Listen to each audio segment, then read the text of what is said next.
Hello and welcome to Brimwood Farm. We're up at the land today and we've actually come up for a meeting with our architect. It's very exciting, but it means we're not really doing any work. We're just waiting for him to arrive and kind of just exploring. It's quite a dull day, the sun is fleeting, but that's actually quite good for wildlife. Wildlife don't like it when it's pouring down with rain, and they're not massive fans of it being baking hot either. You're more likely to see stuff when it's a little bit drizzly or cloudy, that sort of thing.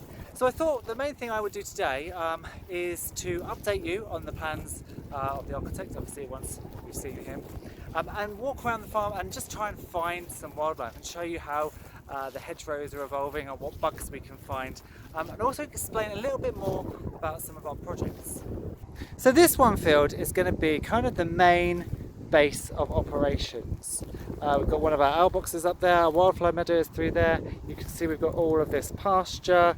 The farm buildings are up here, as will the house be up there hopefully. The pit's over here, and then our main road is this way.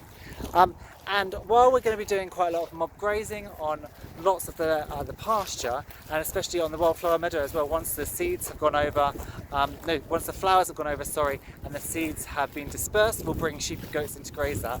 This field is going to be kind of the base for most of the things. So we're going to have the polytunnel and the market farm garden up near the house. The falcon will be up near the house. The nuttery is opposite where the turkeys are going to be. Behind me here, I was going to have originally the chickens up by the house, but I've decided I'm actually going to have them down here. I'll have the tractor chickens for our egg production, and they'll be part of the mob grazing lot, but down here is where I'm going to have my different breed pens. And the main reason for that is I don't want to be woken up by cockerels every morning, and I don't think any of the guests in the holiday lets want to be either, and I don't want to be shutting chickens away. I want to make life as easy as possible, so the breeding trios of chickens will be down here, and then I'm heading towards the road because one of the things we really want to do, and this is a long-term project, is we want to open a small farm shop. So eventually, obviously, we'd like to put in a little car park and have a farm shop, potentially with an on-site butchery. We obviously wouldn't be able to kill our animals here. We'd take them to the abattoir down the road, but then having an on-site butchery would be great in terms of meat. I really want to help educate people and get people to buy more local, because if you buy local, you cut down on your food miles, you know where your foods come from, you're more likely to go and look at farmers and see if things are high welfare or not, and you can also reduce plastic because you don't need to package stuff for long-term use. You can just pop into your local farm shop. So I want to make it sort of a local food centre for people where they can come and also buy good food at a reduced cost as well, because a lot of these farm shops you end up having to pay quite a lot for the meat, and that is partly because of the high welfare and the locally sourced food, but I want to make it more affordable for people. So over here is you can see there's cars going by on the main road there. There we go, there's a car, and we've got a bit of a hill here. So we'll obviously have to terrace this down, and it's suddenly very windy, so I hope you all can still hear me. But we'd probably cut into this hill. We'd aim to have a car park down here, and then we'd have our little shop here. I would also love for it to be kind of, if not zero waste, low waste, so a place where people can come and they can fill up rice, pasta, cereals into reusable containers. That kind of popularity is definitely growing because of the plastic reuse. So that would be here, and then the pit is here, and I had a sudden thought about the pit. So the falcons and the ornamental pheasantry are going to be up next to the house, because they're going to be containing a lot more birds that are expensive. Potentially Sard wants to do some vulture conservation stuff, so again, expensive birds that need protection. I want to keep my aviary birds elsewhere, and I was thinking actually I could make the aviaries in the pit. So I've talked to you before about putting a sort of semi-tropical garden in the pit. It'd be tropical looking plants, not necessarily actual tropical plants. It has a microclimate in here because it is sunken, and the idea would be to have a waterfall off here into a plunge pool surrounded by lovely bog plants. Then you'd have some hardier palms, pampas, castor oil plants and things like that, all landscaped through here, with maybe a raised walkway that goes down to below where we've been camping when we come up here for work parties.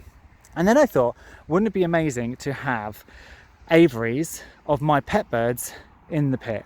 You know, lovebirds, budgies, cockatiels, zebra finches, all my Australian finches, all in little aviaries dotted throughout. So you've basically created this semi-tropical garden with a bird paradise inside.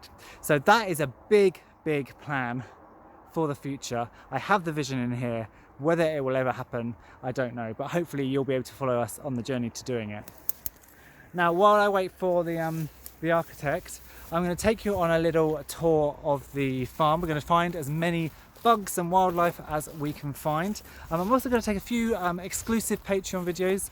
So for you guys who are Patreons, look out over the coming months. I'm going to do individual videos for different project areas, so you can see not only where your patronage is being spent, but for all the various projects on the farm, what's coming up and what's where. And I'll also pinpoint them on the map for you so you can see that too.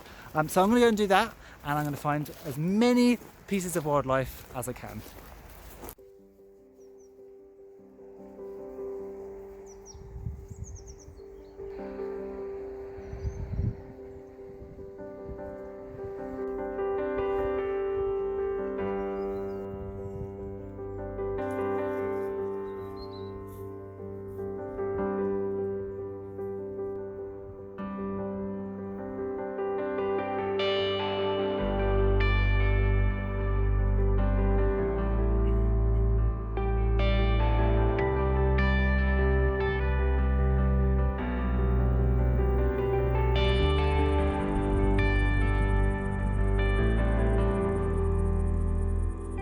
I always find it amazing how quick summer actually is. You think of summer as this long period of flowering, but we've already got hedgerows full of bullaces, which is like the wild plum in the UK.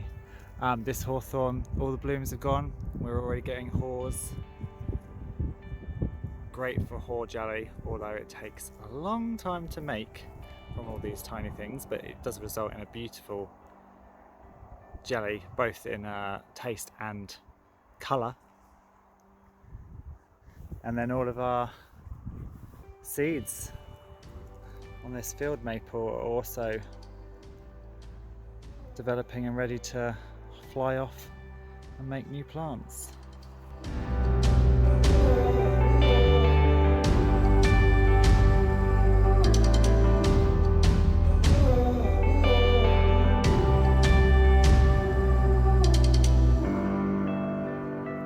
Like one of the honeybees from our beekeepers' hives doing its work, collecting lots of beautiful honey, or pollen rather I should say, to take back and turn into honey.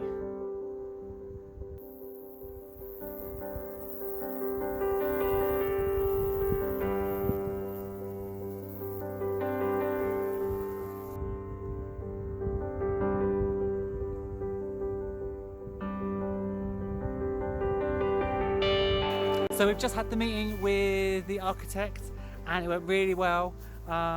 He was very positive about our build and our barn, and the only downside is we're going to have to change our plans slightly from what we actually wanted to build, just through to me personally not understanding some of the planning restrictions. But then there are other planning rules and regulations that we tick all the boxes for.